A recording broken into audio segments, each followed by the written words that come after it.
యాదాద్రి భువనగిరి జిల్లా వార్త విషయానికి వస్తే జిల్లాలో జరిగినటువంటి భూభారతి స్కామ్లు ఇప్పటివరకు 11 మందిని అరెస్ట్ చేశారు. వారి వద్ద నుంచి 60 లక్షల రూపాయలని విలువైనటువంటి ఆస్తి పత్రాలను కూడా స్వాధీనం చేసుకోవడం జరిగింది. పలు డాక్యుమెంట్ సంబంధించినటువంటి పత్రాలను కూడా స్వాధీనం చేసుకున్నారు.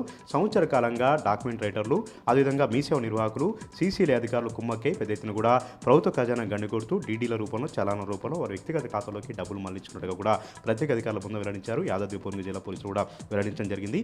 రైతులు రిజిస్ట్రేషన్ కోసం మీ సేవ కేంద్రాలకు వస్తే వారిని బ్రిడి కొట్టించి సాంకేతికంగా పరిజ్ఞానంతో లోపాలను కూడా ఆసరాగా చేసుకుని అమాయక రైతుల్ని ఆసరాగా చేసుకుని వీరందరూ కూడా ప్రభుత్వానికి రావాల్సినటువంటి ఖజానాకు రావాల్సినటువంటి ఆదాయాన్ని కూడా వీరి వ్యక్తిగత ఖాతాలకు మళ్లించుకున్నట్టుగా ప్రత్యేక అధికారుల బృందం వెల్లడిస్తూ ఉన్నారు. 1000కి పైగా డాక్యుమెంట్లు అక్రమంగా జరిగినట్టుగా గుర్తించారు. మరొక 200 డాక్యుమెంట్లు కూడా అనుమానాస్పదంలో వాటన్నింటి కూడా స్వాధీనం చేసుకుని విచారణ చేస్తూ ఉన్నారు. కొద్దిమంది రైతులను కూడా పిలిపించి ఏ విధంగా మోసం చేశారు, ఏ విధంగా ఈ మీ సేవ నిర్వాహకులు గురుడి కొట్టించారు, ఏ విధంగా డాక్యుమెంట్ రైటర్లు మోసం చేసినటువంటి అన్ని అంశాలు కూడా లోతుగా విచారణ చేస్తూ ఉన్నారు. వారి నుంచి సమాచారం కూడా సేకరిస్తూ ఉన్నారు. ఒక యాదాద్రి భువనగిరి జిల్లాలోనే 2.5 కోట్లకు పైగా ప్రభుత్వ ఆదాయాన్ని గండికొడుతూ ప్రభుత్వానికి రావాల్సినటువంటి డబ్బుల్ని వీరు వ్యక్తిగత ఖాతాలకు మళ్లించుకోవడంతో పెద్ద ఎత్తున కూడా దుమారం రేగుతోంది. ఇంకా ఎంత పెద్ద మొత్తంలో డాక్యుమెంట్ రైటర్లు ఈ విధంగా లోపాల పాల్పడ్డారు, దందాకు పాల్పడ్డారు, ఇందులో ప్రభుత్వ అధికారుల ప్రమేయం ఉన్నటువంటి అన్ని కోణాలు కూడా ప్రత్యేక అధికారుల బృందం లోతుగా విచారణ చేస్తూ ఉన్నారు. ఇక సూర్యాపేట జిల్లా వార్త విషయానికి వస్తే రోడ్డు ప్రమాదంలో 2 ఉపాధ్యాయులు చనిపోయినటువంటి ఘటన సూర్యాపేట జిల్లాలో చోటు చేసుకుంది. సూర్యాపేట నుంచి 5 ఉపాధ్యాయులు ఒక కారులో తిరుమలగిరి వచ్చినటువంటి క్రమంలో ఒక్కసారిగా అరవపల్లి వద్ద కారు అదుపు తప్పి పల్టీలు కొట్టడంతో కారులో ప్రయాణించినటువంటి గీత, కల్పనటువంటి 2 ప్రభుత్వ ఉపాధ్యాయులు అక్కడికక్కడికి మృతి చెందారు. మరొక 3కి తీవ్రంగా గాయపడడం జరిగింది. సంక్రాంతి సెలవులు ముగించుకొని ఈ రోజే ప్రభుత్వ బడులు ఓపెన్ అయ్యాయి. ఈ రోజు మొదటి రోజు ఆ విధులకు వెళ్తున్నటువంటి క్రమంలో ఒక్కసారిగా కారు ప్రమాదంలో 2 ఉపాధ్యాయులు చనిపోవడంతో విద్యార్థులు, కుటుంబ సభ్యులందరూ కూడా కన్నీరు మున్నీరు వినిపిస్తూ ఉన్నారు.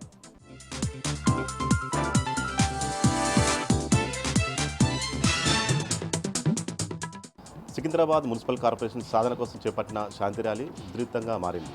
లష్కర్ జిల్లా సాధన సమితి ఆధ్వర్యంలో చేపట్టిన ఈ ర్యాలీ సికింద్రాబాద్ రైల్వే స్టేషన్ నుంచి జనరల్ బజార్లోని మహాత్మా గాంధీ విగ్రహం వరకు కొనసాగాల్సి ఉండగా పోలీసులు ర్యాలీలో పార్టిసిపేట్ చేసిన వారిని ఎక్కడికక్కడ అరెస్ట్ రోజుల ముందు పోలీసులకు అనుమతి కోసం అప్లై చేసుకోగా నిన్న రాత్రి అనుమతి నిరాకరించారు. అయినా వేల సంఖ్యలో సికింద్రాబాద్ మున్సిపల్ కార్పొరేషన్ సాధన కోసము ఈ ర్యాలీలో పార్టిసిపేట్ చేశారు. మహాత్మా గాంధీ విగ్రహం వద్ద తలసాని సాయి కిరణ్, కార్పొరేటర్ హేమతో పాటు పలువురు కార్యకర్తల్ని అదుపులోకి తీసుకున్నారు. అరెస్టులకు భయపడేది లేదు, సికింద్రాబాద్ మున్సిపల్ కార్పొరేషన్ సాధన కోసం ఖచ్చితంగా పోరాటం చేస్తామంటూ ఈ సందర్భంగా రాష్ట్ర ప్రభుత్వానికి సికింద్రాబాద్ వాసులు హెచ్చరించారు.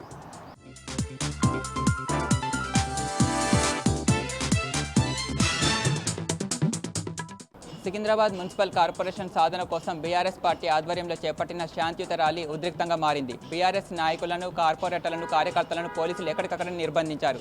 దీనిపై బీఆర్ఎస్ ముఖ్య నాయకులు కేటీఆర్, హరీష్ రావు, తలసాని శ్రీనివాస్ యాదవ్ ఆగ్రహం వ్యక్తం చేశారు. పోలీసుల తీరును తప్పుపట్టారు. తమను ఎన్ని నిర్బంధాలు చేసినా పోరాటాలు ఆగవని స్పష్టం చేశారు. సికింద్రాబాద్ అస్తిత్వాన్ని దెబ్బతీసే కుట్ర జరుగుతుందని విమర్శించారు. దీనిపై ఉద్రిక్తంగా పోరాటం చేస్తామని హెచ్చరించారు.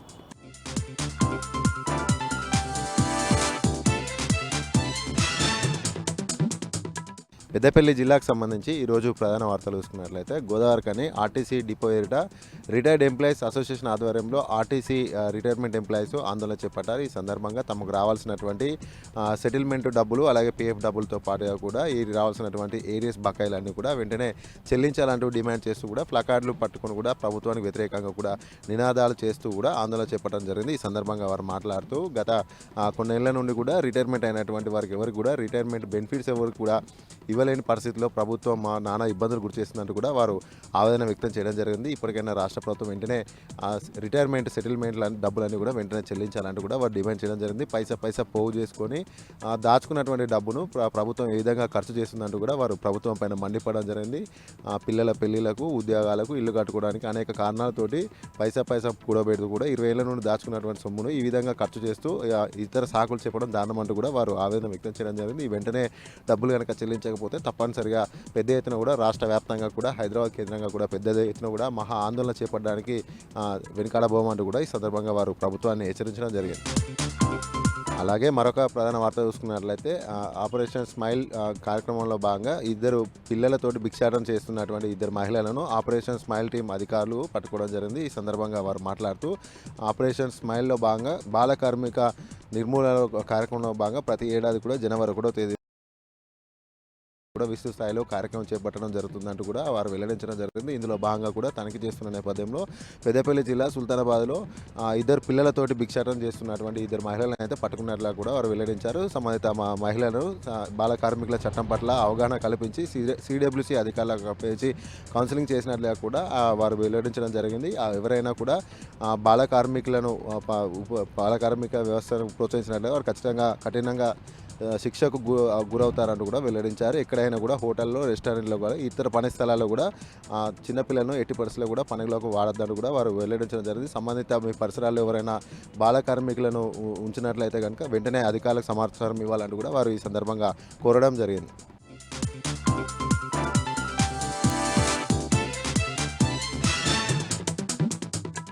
మంచిర్యాల జిల్లా ప్రధాన వార్తలకు వస్తే మంచిర్యాల మున్సిపల్ కార్పొరేషన్తో పాటు బెల్లంపల్లి, కేతన్పల్లి, లక్షడిపేట, చెన్నూరు మున్సిపాలిటీలలోని వార్డు స్థానాల్లోని రిజర్వేషన్లను లాటరీ పద్ధతిన ఖరారు చేశారు జిల్లా కలెక్టర్ కుమార్ దీపక్. ఈ కార్యక్రమంలో పలువురు అధికారులు, ప్రధాన రాజకీయ పార్టీల నాయకులు పాల్గొన్నారు. మున్సిపల్ ఎన్నికల వేళ మంత్రి వివేక్ ప్రాతినిధ్యం వహిస్తున్న చెన్నూరు నియోజకవర్గ కాంగ్రెస్ పార్టీకి బిగ్ షాక్ తగిలింది. కాంగ్రెస్ పార్టీ సీనియర్ నాయకుడు, ఉమ్మడి ఆదిలాబాద్ జిల్లా మాజీ జెడ్పీ వైస్ చైర్మన్ మూల రాజిరెడ్డి కాంగ్రెస్ పార్టీ సభ్యత్వానికి రాజీనామా చేశాడు. కాంగ్రెస్ ప్రభుత్వం 6 గ్యారెంటీల పేరుతో మోసపూరిత వాగ్దానాలు చేసిందని, అసెంబ్లీ ఎన్నికల వేళ మంత్రి వివేక్ ఇచ్చిన హామీలు ఏ ఒక్క హామీ కూడా నెరవేరలేదని, మొన్న జరిగిన స్థానిక సంస్థల ఎన్నికల్లో పార్టీకి వ్యతిరేక పవనాలు వీచాయని, మంత్రి వివేక్ చెన్నూరు నియోజకవర్గంలో వ్యతిరేకత ఎక్కువవుతున్నందున తాను పార్టీ సభ్యత్వానికి రాజీనామా చేస్తున్నట్లుగా తెలిపారు మూల రాజిరెడ్డి. త్వరలోనే తాను బీఆర్ఎస్ పార్టీలో తన అనుచరులతో కలిసి చేరనున్నట్లుగా తెలుస్తూ ఉన్నది. తమిళనాడులోని కన్యాకుమారి వద్ద జరిగిన రోడ్డు ప్రమాదంలో దంపతులు మృతి చెందిన ఘటన లక్షడిపేట పట్టణంలో విషాదాన్ని నింపింది. కేరళలోని శబరిమల దర్శనాన్ని ఈ నెల 15వ తేదీన పూర్తి చేసుకొని తిరుగు ప్రయాణంలో కన్యాకుమారిలో జరిగిన రోడ్డు ప్రమాదంలో సత్యనారాయణ, రమాదేవి అనే దంపతులు అక్కడికక్కడే మృతి చెందారు. స్థానికుల సమాచారంతో తమిళనాడు పోలీసులు మృతదేహాలను కన్యాకుమారి ప్రభుత్వ ఆసుపత్రికి తరలించారు. ఆ మృతదేహాలు ఈరోజు రాత్రి లక్షడిపేట చేరుకొనున్నట్లుగా తెలుస్తున్నది. దంపతుల మృతితో వారి కుటుంబ సభ్యుల్లో రోదనలు మిన్నంటాయి. కొమరంభీం ఆసిఫాబాద్ జిల్లా కలెక్టర్ కార్యాలయంలో కాగజ్ నగర్ మున్సిపాలిటీకి చెందిన 30 వార్డులు, ఆసిఫాబాద్ మున్సిపాలిటీ లాటరీ పద్ధతిని ఖరారు చేశారు జిల్లా కలెక్టర్ వెంకటేష్ దోత్రే. ఈ కార్యక్రమంలో పలువురు అధికారులు, పలు రాజకీయ పార్టీ నాయకులు పాల్గొన్నారు.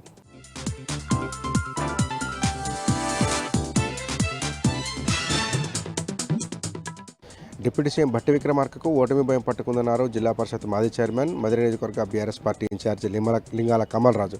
మధుర మున్సిపాలిటీలోని 19వ వార్డులో ఇంటింటికి తిరుగుతూ కాంగ్రెస్ బాకీ కార్డులను పంచిపెట్టారు ఆయన. మధుర నియోజకవర్గంలో వాగ్దానాలన్నీ హామీలుగా మాత్రమే మిగిలిపోయాయని, ఒకటి కూడా అమలుకు నోచుకోలేదని మండిపడ్డారు.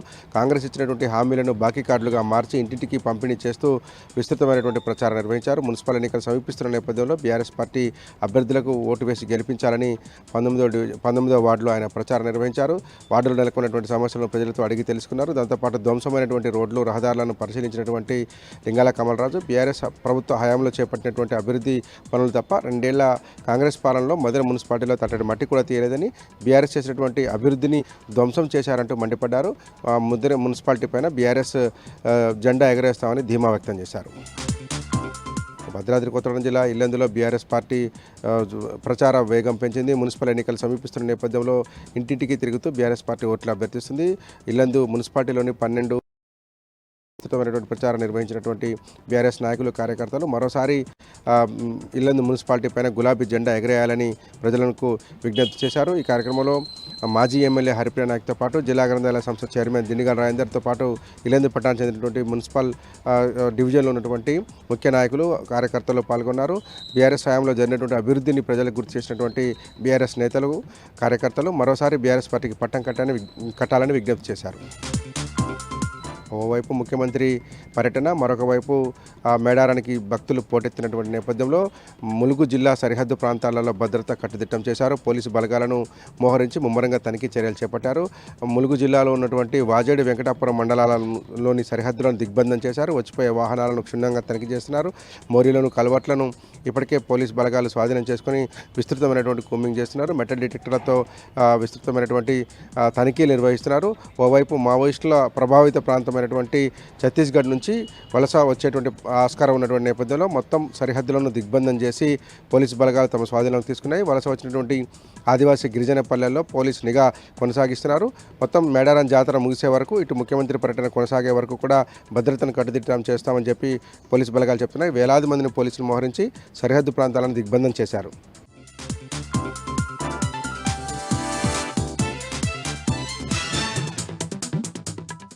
జగిత్యాల జిల్లా నుంచి ఇవాళ ప్రధాన వార్తలు ఒకసారి పరిశీలిస్తే జగిత్యాల జిల్లా బీఆర్ఎస్ పార్టీ కార్యాలయంలో ఇవాళ జగిత్యాల పట్టణ బీఆర్ఎస్ కార్యకర్తల ముఖ్య సమావేశం కొనసాగింది. దీనికి ముఖ్య అతిథిగా మాజీ మంత్రి కొప్పుల ఈశ్వర్ హాజరయ్యారు. జిల్లా అధ్యక్షులు విద్యాసాగర్ రావు అధ్యక్షతన ఈ జరిగిన కార్యక్రమంలో ఇటు ఎమ్మెల్సీ ఎల్ రమణతో పాటు అలాగే మాజీ మంత్రి Rayashangoud, Korutla MLA doctor Kalvakuntla Sanjay, ZP మాజీ చైర్పర్సన్ దా వసంత, వీళ్ళంతా కూడా రాష్ట్ర నాయకులు ఓరుగంటి రమణారావు వీరంతా కూడా పాల్గొన్నారు. అయితే ఈ సందర్భంగా మున్సిపల్ ఎన్నికల వేళ ఏ విధంగా ముందుకెళ్ళాలి, ఇప్పటికే గతంలో బీఆర్ఎస్ జెండాను మున్సిపల్ పీఠంపై ఎగరవేశాం, ఈసారి కూడా అదే తరహాలో కార్యకర్తలంతా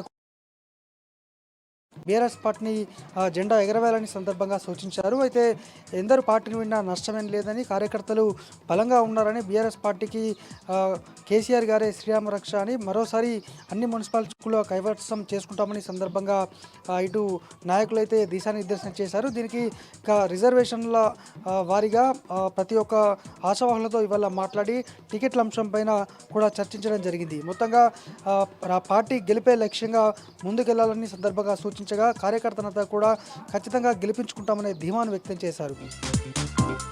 జగిత్యాల కొత్త బస్టాండ్ ప్రాంతంలో ఉన్నటువంటి రాజు స్వీట్స్ అనేటువంటి షాప్లో ఆ షాపు యజమాని హోమ్ మేడ్ పచ్చళ్ళ పేరుతోటి పచ్చళ్ళు విక్రయిస్తూ, అయితే వాటికి సంబంధించి ఆన్లైన్లో కొనుగోలు చేసి తక్కువ ధరకు వాటిని సొంతంగా తయారు చేసినట్టు హోమ్ మేడ్గా పేర్కొంటూ విక్రయిస్తున్నాడు. అయితే పైన ఉన్నటువంటి చుట్టూ ఉన్నటువంటి లేబుళ్లను తీసివేసిన అనంతరము లోపల ఉన్నటువంటి స్టిక్కర్ను తొలగించడం మర్చిపోయాడు. అయితే ఇది కొనుగోలు చేసినటువంటి ఒక వినియోగదారుడు తక్షణమే సంబంధిత షాపు యజమాని నిలదీయగా అతను నీళ్లు నమ్లాడు. అయితే తమకు అంటే ఇంట్లో తయారు చేసినటువంటి హోమ్ మేడ్ పచ్చడి ఇవ్వకపోగా బయట నుంచి తీసుకొచ్చినట్టు విక్రయించాడంటూ తమను మోసం చేశారంటూ కూడా ఫుడ్ సేఫ్టీ అధికారులకు అతను ఫిర్యాదు చేయగా ఇవాళ ఫుడ్ సేఫ్టీ అధికారులు అయితే నోటీసులు జారీ చేశారు. ఎందుకంటే 150-200 రూపాయలకు కొనుగోలు చేసి దాన్ని హోమ్ మేడ్ పేరుతో 400 రూపాయలకు విక్రయిస్తూ ఇటు వినియోగదారులను మోసం చేస్తున్నారని కూడా ఎవరైతే వచ్చినటువంటి వ్యక్తి ఆరోపించాడు. మొత్తానికి దీనిపైన అధికారులు మరి నోటీసులు అయితే జారీ చేశారు. మరి జరిమానా విధిస్తారా, ఇంకేమైనా చర్యలు తీసుకుంటారో చూడాల్సి ఉంది. ఇవి జిల్లా వ్యాప్తంగా ఉన్నటువంటి వార్తలు. ఆదిలాబాద్ జిల్లా వార్తల విషయానికి వస్తే బీఆర్ఎస్ పార్టీ ఆధ్వర్యంలో ఈరోజు చేపట్టిన చెనక కొరట బ్యారేజీ శుద్ధి కార్యక్రమం ఉద్రిక్తలకు దారితీసింది. నిన్న జిల్లాలో పర్యటించిన సీఎం రేవంత్ రెడ్డి ఇప్పటికే 90% బీఆర్ఎస్ ప్రభుత్వ హయాంలో పూర్తయిన చెనక కొరట బ్యారేజీ పంప్ హౌస్ను ప్రారంభించారు. అయితే నయా పైసా కేటాయించకుండా పంప్ హౌస్ను కేటాయించడం పట్ల బీఆర్ఎస్ పార్టీ నిరసన వ్యక్తం చేసింది. చెనకకొరట బ్యారేజీని ప్రారంభించి ఈ ప్రాంతాన్ని మలినం చేశారని పేర్కొంటూ ఈరోజు చెనకకొరట బ్యారేజీ శుద్ధి కార్యక్రమానికి బీఆర్ఎస్ పార్టీ జిల్లా అధ్యక్షుడు జోగు రామన్న పిలుపునివ్వడం జరిగింది. అయితే ఈ నేపథ్యంలో ఈరోజు శుద్ధి కార్యక్రమానికి బయలుదేరి వెళ్తున్న బీఆర్ఎస్ పార్టీ జిల్లా అధ్యక్షుడు మాజీ మంత్రి జోగు రామన్నను శాంతినగర్లోని ఆయన ఇంట్లోనే ముందస్తు అరెస్ట్ చేసి పోలీస్ స్టేషన్కి తరలించారు. అలాగే ఇటు జైనద్ బేలా ఆదిలాబాద్ పట్టణంలోనూ ఎక్కడికక్కడే బీఆర్ఎస్ నాయకులను కార్యకర్తలను అరెస్ట్ చేసి పోలీస్ స్టేషన్కి తరలించారు. పోలీసుల నిర్బంధం కొనసాగుతున్నప్పటికీ కూడా బీఆర్ఎస్ నాయకులు కార్యకర్తలు మాత్రము భీంపూర్ మండలంలోని హత్తిఘాట్ వద్దకు వెళ్ళి పంప్ హౌస్ వద్ద పాలతో జలాన్ని శుద్ధి చేశారు. బీఆర్ఎస్ పార్టీ అధ్యక్షుడు జోగురామన్ ఇచ్చిన పిలుపును బీఆర్ఎస్ నాయకులు కార్యకర్తలు విజయవంతం చేశారు. ఈ సందర్భంగా బీఆర్ఎస్ పార్టీ జిల్లా అధ్యక్షుడు జోగు రామన్న మాట్లాడుతూ తమ అరెస్టును ప్రభుత్వ కుట్రగా అభివర్ణించారు. కాంగ్రెస్ బీజేపీ పార్టీలు కలిసి జిల్లా ప్రజలను మోసం చేసే ప్రయత్నం చేస్తున్నాయని, జిల్లా రైతులు ఈ విషయాన్ని గమనించాలని విజ్ఞప్తి చేశారు. రానున్న మున్సిపల్, జెడ్పీటీసీ, ఎంపీటీసీ ఎన్నికల్లో కాంగ్రెస్ పార్టీ, బీజేపీ పార్టీలకు ప్రజలు తగిన విధంగా బుద్ధి చెప్తారని సూచించారు.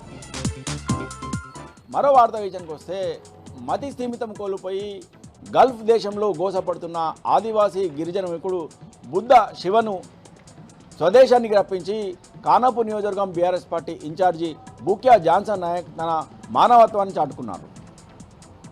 ఊట్నూరు మండలం లక్కారం గ్రామానికి చెందిన బుద్ధ శివ కొన్ని రోజుల క్రితం దుబాయ్లో ఉపాధి కోసం వలస వెళ్ళాడు. అయితే అక్కడ మతి స్థిమితం కోల్పోయి అనాథగా మిగిలాడు.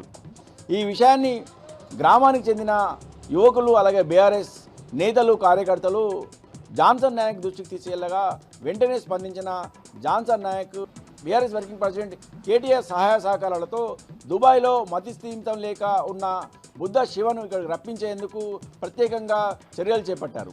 అక్కడి దుబాయ్లో అధికారులతో మాట్లాడి పోలీసులతో మాట్లాడి అక్కడి దేశం విధించిన జరిమానాను సైతం తానే చెల్లించి బుద్ధ శివను సొంత ఖర్చులతో స్వగ్రామానికి రప్పించారు.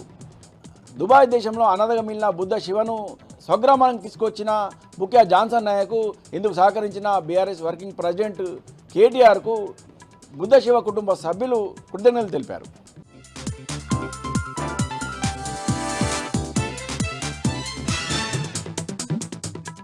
నారాయణపేట జిల్లా కోస్గి మున్సిపాలిటీ పరిధిలోని 4వ వార్డు సంపల్లి గ్రామ వాసులు ఆందోళనకు దిగారు.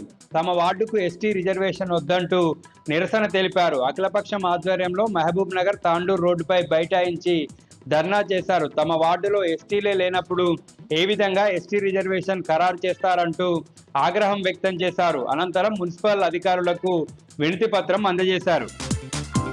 నారాయణపేట జిల్లా మద్దూరు మండలం అచ్చంపల్లి గ్రామంలో దారుణం చోటు చేసుకుంది. పాత కక్షలతో అంజమ్మ అనే మహిళపై అదే గ్రామానికి చెందిన లక్ష్మణ్ వేటకొడవలితో విచక్షణారహితంగా దాడి చేశాడు. తన మామ చనిపోతే రావాల్సిన రైతు బీమా డబ్బులు తనకు రాకుండా అడ్డుకున్నదని, అందుకే అంజమ్మపై కక్ష పెంచుకొని ఈ విధంగా దాడి చేశాడని గ్రామస్తులు చెప్తున్నారు. అంజమ్మకు తీవ్ర గాయాలు కాగా చికిత్స నిమిత్తం మహబూబ్ నగర్ జిల్లా ప్రభుత్వ ఆసుపత్రికి తరలించారు. పోలీసులు కేసు నమోదు చేసుకుని దర్యాప్తు చేస్తున్నారు.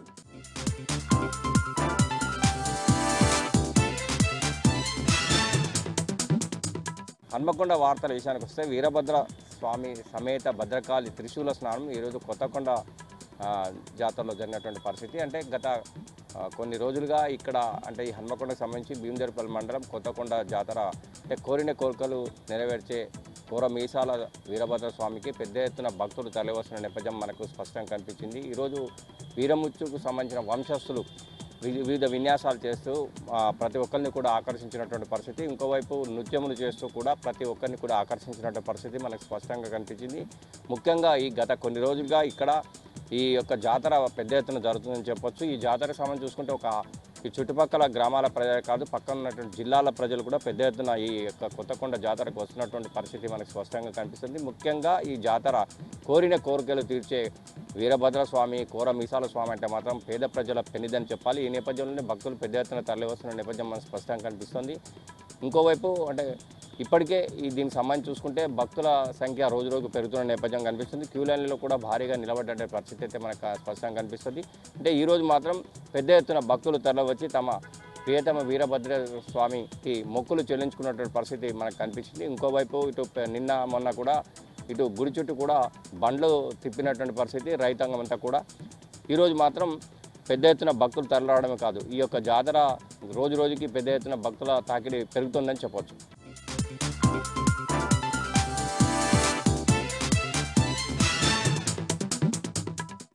వరంగల్ జిల్లా ప్రధాన వార్తలను పరిశీలించినట్టయితే వర్ధనపేట పట్టణంలో మాజీ మంత్రి ఎర్రబెల్లి దయాకర్రావు సమక్షంలో వివిధ పార్టీలకు చెందిన పలువురు నాయకులు కార్యకర్తలు బీఆర్ఎస్ పార్టీలో చేరారు. పార్టీలో చేరిన వారికి మాజీ మంత్రి ఎర్రబెల్లి దయాకర్రావు గులాబీ కండువా కప్పి పార్టీలోకి ఆహ్వానించారు.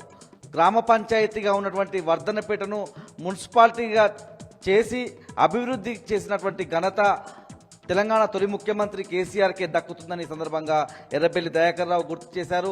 2 ఏళ్ల కాంగ్రెస్ పాలనలో వర్ధనపేట మున్సిపాలిటీకి ఒరిగింది ఏమీ లేదని చెప్పి ఈ సందర్భంగా ఎర్రబెల్లి దయాకర్రావు వ్యాఖ్యానించారు. రాబోయే మున్సిపల్ ఎన్నికల్లో వర్ధనపేట మున్సిపాలిటీ పరిధిలో ఉన్నటువంటి 12 వార్డులకు 12 వార్డుల్లో గులాబీ జెండా ఎగరవేసి వర్ధనపేట మున్సిపాలిటీని కైవసం చేసుకుంటామని ఈ సందర్భంగా ఎర్రబెల్లి దయాకర్రావు ధీమా వ్యక్తం చేశారు. వరంగల్ జిల్లా నుంచి మరో ప్రధాన వార్త పరిశీలించినట్టయితే వర్ధనపేటలో 100 పడకల ఆసుపత్రి నిర్మించాలని వంద పడకల ఆసుపత్రి సాధన సమితి ఇచ్చినటువంటి పిలుపులో భాగంగా ఇవాళ వర్ధనపేట పట్టణంలో బంద్ ప్రశాంతమైనటువంటి వాతావరణంలో కొనసాగింది. స్వచ్ఛందమైనటువంటి బంద్ను వ్యాపారస్తులు కొనసాగించినటువంటి పరిస్థితి కనిపిస్తూ ఉంది. ఇటీవల కాంగ్రెస్ ప్రభుత్వం వచ్చిన తర్వాత వర్ధనపేట నియోజకవర్గ కేంద్రంలో నిర్మించాల్సి ఉన్నటువంటి 100 పడకల ఆసుపత్రిని మరో ప్రాంతానికి తరలిస్తామన్నటువంటి ప్రకటనల నేపథ్యంలో వర్ధనపేటలో 100 పడకల ఆసుపత్రి నిర్మించాలని ఒక సాధన సమితి ఏర్పడింది. ఈ సాధన సమితి గత 10 రోజుల నుంచి రిలే నిరాహార దీక్షలు చేస్తూ ఉంది. ఈ క్రమంలోనే ఇవాళ బంద్ కూడా పిలుపునిచ్చారు. బంద్ ప్రశాంతమైన వాతావరణంలో స్వచ్ఛందంగా సంపూర్ణంగా కొనసాగింది. జయశంకర్ భూపాలపల్లి జిల్లా ప్రధాన వార్తలను పరిశీలించినట్టయితే భూపాలపల్లి మున్సిపాలిటీ పరిధిలో మాజీ ఎమ్మెల్యే గండ్ర వెంకటరమణారెడ్డి కొద్ది రోజుల నుంచి బస్తీబాట కార్యక్రమం నిర్వహిస్తున్నారు. ఇవాళ 27వ వార్డు జవహర్ నగర్ కాలనీలో ప్రజా సమస్యలు తెలుసుకోవడం భాగంగా ఆయన పర్యటించారు. ప్రజల సమస్యలను అడిగి తెలుసుకున్నారు. 2 ఏళ్ల కాంగ్రెస్ ప్రభుత్వ పాలనలో మీ వార్డులకు ఏమొచ్చిందన్నటువంటి అంశాలను ప్రజలను అడిగి తెలుసుకోవడంతో పాటు ఆ వార్డుల్లో ఉన్నటువంటి సమస్యలను తెలుసుకున్నటువంటి సందర్భం కనిపించింది. ప్రధానంగా 6 గ్యారంటీలు అనేక హామీలతో అధికారంలోకి వచ్చిన కాంగ్రెస్ పార్టీ ఏ ఒక్క వర్గానికి ఇచ్చినటువంటి హామీలను అమలు చేయలేదని సందర్భంగా గండ్ర వెంకటరమణారెడ్డి ప్రభుత్వాన్ని విమర్శించినటువంటి పరిస్థితి కనిపిస్తూ ఉంది.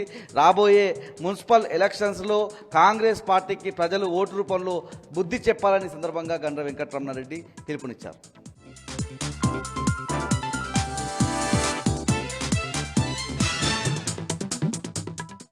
ఉమ్మడి మెదక్ జిల్లాలో ఈరోజు ప్రధాన వార్తలు ఈ విధంగా ఉన్నాయి. ముఖ్యంగా మున్సిపాలిటీలకు సంబంధించి ఉమ్మడి మెదక్ జిల్లా వ్యాప్తంగా ఉన్నటువంటి రిజర్వేషన్స్ ఖరారయ్యాయి. ముఖ్యంగా ఈరోజు విడుదలైనటువంటి రిజర్వేషన్స్ ఈ విధంగా ఉన్నాయి. సంగారెడ్డి జనరల్ మహిళా కేటగిరీగా ఉంది. అట్లాగే జహీరాబాద్ బీసీ జనరల్ అయింది. సదాశివపేట జనరల్ మహిళ అయింది. ఆందోళ్ జోగిపేట అన్రిజర్వ్డ్గా ఉంది. నారాయణ ఖేడ్ కూడా అన్రిజర్వ్డ్గా ఉంది. అట్లాగే గుమ్మడిదల బీసీ జనరల్గా ఉంది. అట్లాగే జిన్నారం బీసీ జనరల్ అయ్యింది. గడ్డపోతారం ఎస్సీ మహిళ అయ్యింది. ఇస్నాపూర్ జనరల్ ఉమెన్ అయ్యింది. అట్లాగే ఇందిరేశం ఎస్సీ మహిళ అయ్యింది. కొహీర్ ఎస్సీ జనరల్ అయ్యింది. అట్లాగే మెదక్ జిల్లాకు సంబంధించి మెదక్ బీసీ మహిళ అయ్యింది. నర్సాపూర్ జనరల్ మహిళ అయ్యింది. తూప్రాన్ జనరల్ మహిళ అయ్యింది. అట్లాగే రామాయంపేట జనరల్ మహిళ అయింది. సిద్దిపేట జిల్లాలో సిద్దిపేట బీసీ జనరల్ అయ్యింది. ఇక హుస్నాబాద్ ఎస్సీ జనరల్ అయ్యింది. గజ్వెల్ నియోజకవర్గం బీసీ మహిళ అయ్యింది. చేర్యాల ఎస్సీ మహిళ అయ్యింది. దుబ్బాక బీసీ మహిళ అయ్యింది. రిజర్వేషన్స్ అన్ని ప్రధానంగా బీసీలకు ఎస్సీలకు ఎక్కువ కేటాయించినటువంటి పరిస్థితి కనిపించింది. ఓసీలకు కూడా కొన్ని మున్సిపాలిటీలు కేటాయించిన నేపథ్యంలో ఎన్నికలకు సంబంధించి కోలాహలం కూడా ప్రారంభమవుతున్నటువంటి పరిస్థితి ఉమ్మడి మెదక్ జిల్లా వ్యాప్తంగా కనిపిస్తూ ఉన్నది. ఇక మున్సిపల్ ఎన్నికల నేపథ్యంలో దుబ్బాకలో ఈరోజు ఎమ్మెల్యే కొత్త ప్రభాకర్ రెడ్డి నేతృత్వంలో పెద్ద ఎత్తున బీఆర్ఎస్ పార్టీకి సంబంధించిన కార్యకర్తల సమావేశం జరిగింది. రాబోయేటువంటి దుబ్బాక మున్సిపాలిటీపై బీఆర్ఎస్ జెండా ఎగరవేయడం కోసం అవసరమైనటువంటి అన్ని చర్యలు తీసుకోవాలని కార్యకర్తలంతా కూడా పెద్ద ఎత్తున కృషి చేయాలని చెప్పి ఈ సందర్భంగా కొత్త ప్రభాకర్ రెడ్డి పిలుపునిచ్చారు. ఇక హుస్నాబాద్లో ఈరోజు ఆర్టీసీ రిటైర్డ్ ఎంప్లాయీస్ అంతా కూడా పెద్ద ఎత్తున ఆందోళన చేపట్టారు. రాష్ట్ర ప్రభుత్వం 2 సంవత్సరాలుగా రిటైర్ అయినటువంటి ఉద్యోగులకు బెనిఫిట్స్ ఇవ్వడం లేదని, ఈ నేపథ్యంలో తక్షణమే తమకు ఇవ్వాల్సినటువంటి బెనిఫిట్స్ అన్ని ఇవ్వాలని చెప్పి డిమాండ్ చేస్తూ పెద్ద ఎత్తున వాళ్ళు ఆందోళన చేశారు. రేవంత్ రెడ్డి ప్రభుత్వంపై దుమ్మెత్తిపోసిన పరిస్థితి ఈరోజు కనిపించింది. ఇక మెదక్ జిల్లా వార్తలు వచ్చేసరికి నర్సాపూర్లో ఎమ్మెల్యే సునీతా లక్ష్మారెడ్డి ఎన్నికల ప్రచారాన్ని ప్రారంభించారు. ఆమె ఈరోజు ఇంటింటికి తిరుగుతూ రేవంత్ రెడ్డి ప్రభుత్వం అమలు చేయకుండా ఉన్నటువంటి 6 గ్యారంటీలకు సంబంధించిన బాకీ గార్డులకు సంబంధించిన ప్రచారం చేశారు. ముఖ్యంగా రేవంత్ రెడ్డి ప్రభుత్వానికి ఎన్నికల్లో బుద్ధి చెప్పాలని చెప్పి ఆమె ఈ సందర్భంగా పిలుపునిచ్చారు. ఇక జిన్నారంలో కూడా మున్సిపల్ ఎన్నికలకు సంబంధించిన ప్రచార పర్వం ప్రారంభమవుతుంది. అక్కడ ఇన్ఛార్జిగా ఉన్నటువంటి బీఆర్ఎస్ పార్టీ నాయకుడు పాల సాయిరాం ఆధ్వర్యంలో జిన్నారం మున్సిపాలిటీలో పెద్ద ఎత్తున ప్రచార పర్వాన్ని బీఆర్ఎస్ పార్టీ చేపట్టింది. రాబోయే ఎన్నికల్లో జిన్నారంలో కూడా బీఆర్ఎస్ జెండా ఎగురవేసే దిశగా ముందుకు సాగుతామని చెప్పి ఈ సందర్భంగా పాల సాయిరాం చెప్పారు. ఇవి ప్రధానంగా ఈరోజు ఉమ్మడి మెదక్ జిల్లాలో ఉన్న వార్తలు.